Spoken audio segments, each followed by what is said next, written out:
Hi, everyone. My name is Donna, and I'm an addict. Thanks, Bonnie. I love you too. This is so weird. I wish I'd have seen this before, so I know what to expect. It's kind of hard following Bo, right? So I've been trying really working on myself. So like trying to live in the moment and not projecting what I'm going to say. And I like did really good, you know, so I'm really fresh and I don't know what I'm going to say. But my topic is our primary purpose in the group. And like Bo, I guess Bo shares, I guess we always got to give a backstory. Let's see, where do I begin? So I grew up in an addictive household. I guess my parents, like my dad was a drinker, but he wasn't really like an addict that I know like me. But I had a brother who was 6 years older than me, 5 years older than me, who was an addict.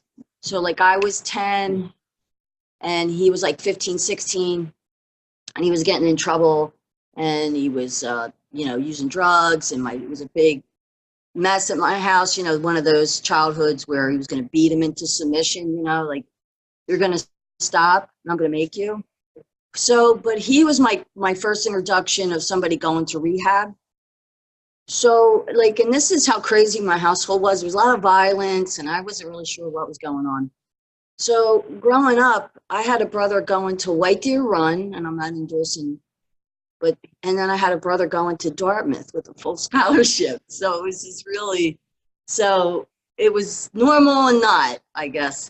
So I guess what I'm saying is like, I remember going and visit him. I remember family therapy. He was doing really well, but then when he came back, he started using, the same cycle started over again. So when I started using, I guess, I drank beer when I was a kid, but, you know, really partying with my friends was at 12. So literally between 12 and 18 was my addiction. And my last 3 years was 15 and 18 where I used like an addict. But so at 15, I started getting caught basically. So that's when I don't know, they kind of Baker acted me, they put me in a detox. And so we're talking 1978. So I went to a place called Norristown State Hospital. So this is 1978. It was my first day there. I didn't like really withdraw. Like I just was like in a blackout and was resisting arrest, assaulting an officer, you know, that was my usual thing. So that night there was a meeting on the premises and they said they could only pick 5 people, and I was one of the 5 that they picked. So I went to this meeting that was on the grounds of this Norristown State Hospital, and it wasn't an H&I meeting. It was just a meeting I think they held on the grounds there. So 5 of us was there, and we were like sitting off the side, and I don't know what they said.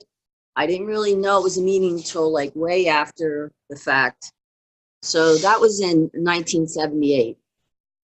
Pretty crazy, right? So it didn't take long, you know, like school wasn't really showing up. Like literally in school, I got high school, that's what I did. So like a long story short, because that was my first introduction of Narcotics Anonymous, you know, in 78 in Norristown State Hospital. And I thought I was crazy, you know. I wasn't sticking a needle in my arm. I wasn't living in the streets of Philly. That's what I thought a drug addict was. So when I ended up on the streets again, was my choice. My parents says either do what we say at home or leave. Of course I left. Don't tell me what to do. So I was living on the streets. I'd rather live in the dead of winter on the streets and hustle and do all that fun things that we do. And I got arrested again for the last time.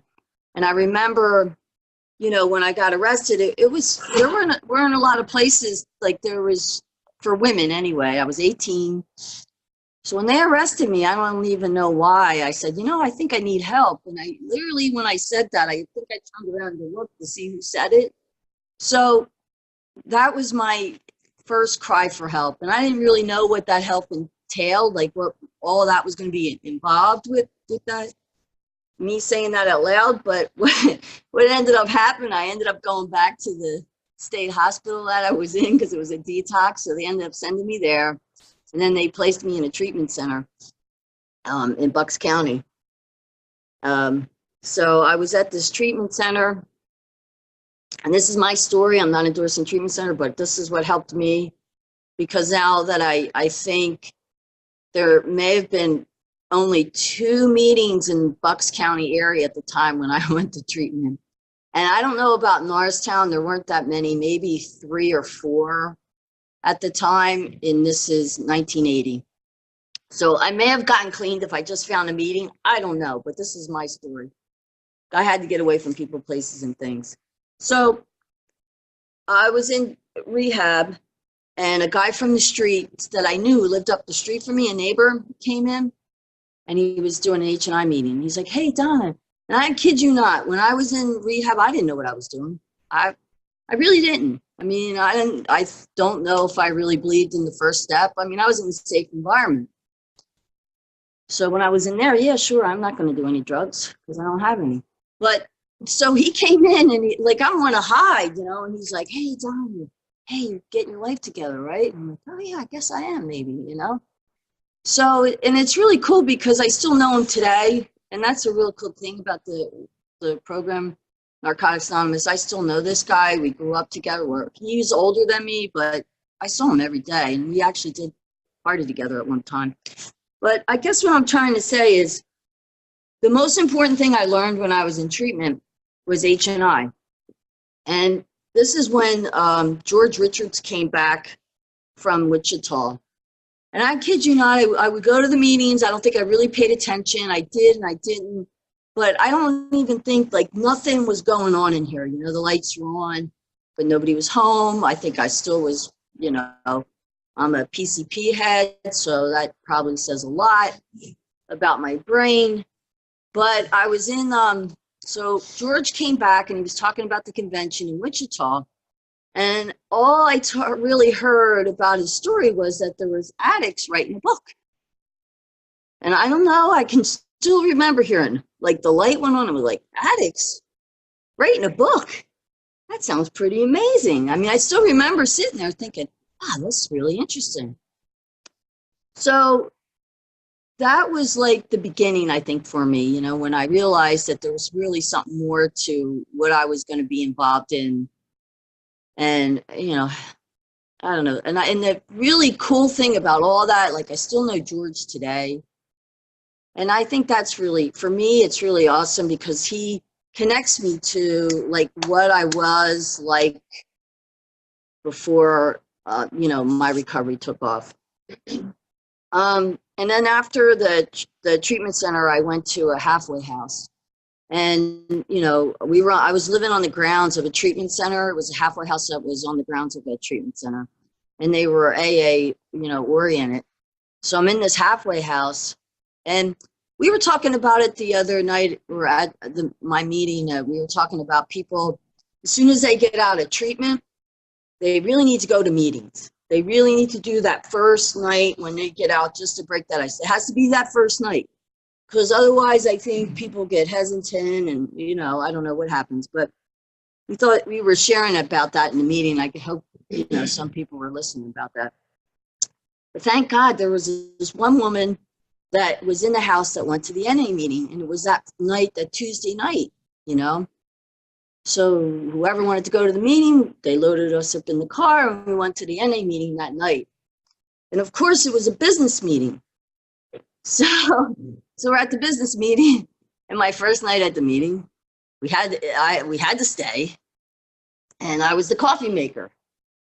And and it's like, okay, yeah, I'll come and make the coffee. I didn't have a ride. She'd have to ride me every Tuesday. So it was just pretty cool thing. And that was just my introduction to NA, like the outside world of narcotics. Now, my first service position was a coffee maker. And when I was at this meeting back then, I guess I was 18, but I probably looked about 12. And they're like saying, "Oh, you weren't really an addict. You didn't do this certain drug. you know?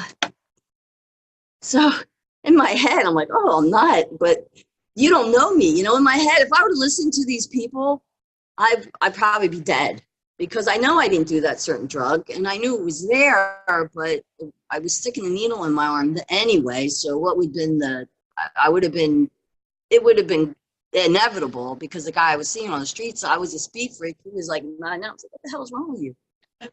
So, and that's like my beginning of Narcotics Anonymous, you know, but you come to, I was at that meeting, they're like, you're not an addict, so you didn't do this drug. I'm like, oh, I don't know, but here I am. But you don't really know me because my drug of choice was basically whatever you had, you know? So I guess what I'm trying to say, if I would have listened to some of those people in the beginning, you know, I got some bad advice, but I knew me better than they knew me. And what was the other thing that I remember? Oh, and we used to sign a paper. So like when you're at the meeting, you would sign your name into the paper. So it's kind of funny because like you're under no surveillance at any time. But that, and they told me we were signing the paper because if somebody was convicted of robbing somebody, they said, oh no, he was at the NA meeting. See, his name's right here. Who knew? I mean, I don't know. This is what it was like when I got clean. So people don't really know what it's like when like come into a meeting. I'm always excited about coming into a meeting and there's more than just me in the meeting. And I'm also excited when at Narcotics Anonymous afforded me the luxury to travel. And I make sure when I travel, I look for meetings around my vacation and my holiday, or I go to a convention around the, you know, and make it a holiday. So for me, it's just amazing I can get to go, because like you hear, like when they do the key tags, they do the key tags like we do it here, and it's just like really universal. When you say it at your home group, they always say, oh, around the world, and I'm like, yeah, it is around the world. You really do it, because I've been in Singapore and they do it, you know, and it's literally around the world. So meetings are real important because I mean, like I got my book here and I was like the tradition 5, and basically this is what my topic is about.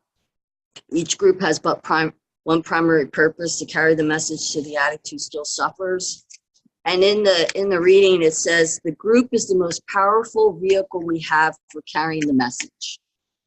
And it's so true because, you know, in the other day, and I'm sharing this because this guy who runs a treatment center here, I don't really know what he does, but he had to get all these degrees to get this place and do all this schooling. But when it came down to it, he said, all the people that go through the treatment center that make meetings are the only ones, that's the only way they stay clean. So I guess, I mean, I think treatment or jail even is a safe place to be if you know, just to get your head together. And then, you know, they all direct them to meetings. And so that's us. So when they come into a meeting, I figure they're trying to find us, and we got to carry a message, and we got to welcome them. And we got to be, now I'm not always, you know, I'm pretty much always positive, but I was thinking when Bo was sharing, sometimes we hear some pretty heavy stuff in these meetings, you know? It's like a war zone. Like we hear a lot of trauma, we hear a lot of things that happen to people. And I don't know what mindset, like my mindset was when I heard a lot of people share, because when I came in at 18, I didn't have a family, I didn't have a job, you know, I didn't have any house, I had no responsibility. But I started accumulating all that. And I would sit in meetings and I hear people going through taking care of their mom, their sick parent, and they're got an hour to go. They found somebody to take care of them so they could get to a meeting. And I'm thinking to myself, oh, I'd probably get high over that one, you know? You know, those excuses. And, you know, you hear good things too, like marriage and, you know, big promotions and, you know, graduating college and all the good stuff too. But you tend to hear, like, you really listen to the people that are really going through some stuff. I mean, that's what I do anyway. And I guess for me, I really believe at this point, except for like a real health issue, myself personally, I've had everything. heard in this room, in the meetings I've been to, it's happened to me. And when I hear those things going, what people are going through when I'm listening, and I think to myself, God, if they can go through it, I can go through it. Because when it showed up in my world, yeah, I can stay clean through this. This is going to be okay, no matter what. So for me too, because I guess the group, I can't do this by myself, you know? And it's hard. I don't know if anybody's ever moved in recovery and you're in a new area. It took me a while when I moved back to Fort Lauderdale, because I was living in Philly for a while. And I like Philly too, because when I would go into a meeting, there'd be guys there that had like some 40 years of recovery. You know, that's pretty cool, right? And I remember some guys that, you know, he was my prosecutor, you know, as a kid, and he's in the rooms. And I've known him, you know, since I was 16. So, and it's really awesome, you know? And I mean, I feel comfortable at meetings. I can go anywhere when I go to meetings, like I said, when I travel, I'm just amazed that, like, and because you're looking at somebody who thought that I was the only one, you know, you don't know how I feel. Literally, I really thought I was the only one in the world that felt the way I felt. So, I don't know. I just I'm excited to be here. I'm tired. Was up at 2 o'clock last night, and because I didn't think I got to get stuff together because I'm still not organized, and so it took me a while to find a home group, and I'm always one of these people that find a home group that so I would stay for the business meeting, because that's what we did. I mean, I must have stayed when I started meetings in the early 80s. You know, I always stayed for the business meeting. Every meeting I stayed for the business. Any meeting that started, I stayed for the business meeting. And then, because I like to think, it's like we do recover. I don't know when we started reading this, but I started at every meeting. Eventually I got them to read We Do Recover at the end of the meeting before I remember anybody else doing it. So I like to think in my head, my ego, that I was the one that started the reading of We Do Recover. And then that's my little thing on NA. And in my little history too, is I was part of the conference in Ivy Land for the stories. And I was there, and Barry, you introduce people saying I wrote the basic text. I did not write the basic text. Thank God for Bo. I just happened to be at the conference. And that was another thing about Narcotics Anonymous. When I was at that conference, I was about 9 months clean, maybe a little over a year. I still wasn't confident. I didn't have any of the shit. You know, I was, nowhere near anything like my spiritual principles that I apply in my life today. So when I was there, I really felt welcome. They said, they told us everybody could write, everybody was a part of, and that's really awesome. And I don't feel that much that way today when I go to subcommittee meetings, but maybe that's just me, because I usually don't you know who I am? So when you get a resentment, you start another meeting. But so I guess I've been really working on my, the home group, because I can't get a H&I meeting. So I really have to channel my recovery, helping the newcomer that way. And because I'm really an H&I person, I like that, having a commitment, reaching out to the newcomer. And for me too, because I was doing a lot of H&I, and I would go to conventions and I have people come up to me and say, oh, you were at my first NA meeting and I'm still clean. I have 5 years. And you know how good that feels, helping other people and being there and having that experience for them. That's really beyond, that's the most rewarding thing ever, when people come up to you and say, oh, thanks for being here. When you go into HI meetings, or I don't know, it's just, and I beyond my wildest dreams, beyond, I sold myself short when they asked me questions when I was 18, where do you see yourself 5 years from now? Where do you see yourself 10 years from now? God, and I didn't even think about 38 years from now, Oh, I guess I should say my clean date is April 23rd, 1980. I try not to, I love my home group. I'm going to go back to that too, because I got a lot of newcomer guys that are part of the home group. they all love me because I'm like, he's like, oh God, Donna, you're crazier than we are, you know? And it's just because I'm just me, you know, I'm not perfect. And that's why I still go to meetings, and that's why I still got to hear about recovery. And I try to be the best person I can be, because we're only in the meeting for like an hour, and then we got to go out to the public. And I try to even bring that out into the public. You know, I'm not a crazy driver. I'm not one of those people that I'm an angry driver or blow my horn. Like, I try to practice the principles that NA had taught me out in the real world. And I'm telling you, people don't know what planet I'm from when I'm at work. God, Don, where do you get this stuff? And it's really NA. I mean, I grew up here. Think about it. I got here when I was 18. And I really don't know, like, I'm so grateful that I've got, like, schooled here. You know, I tried school. I'm not a like a college person. I tried. So I don't know. And I've had the opportunity to meet a lot of people, and that's through NA, and that's through meetings. And I think I'm just going to end with, you know, I guess, you know, Greg P., right? Greg Pierce. He wrote this. It's what you do with that information. It's the way you take that information from all sources and apply it to your daily living and use it to find the things called recovery. Recovery is a very precious gift. And you know, so with that, I'm just going to end. I'm really glad to be here. Thanks for letting me share.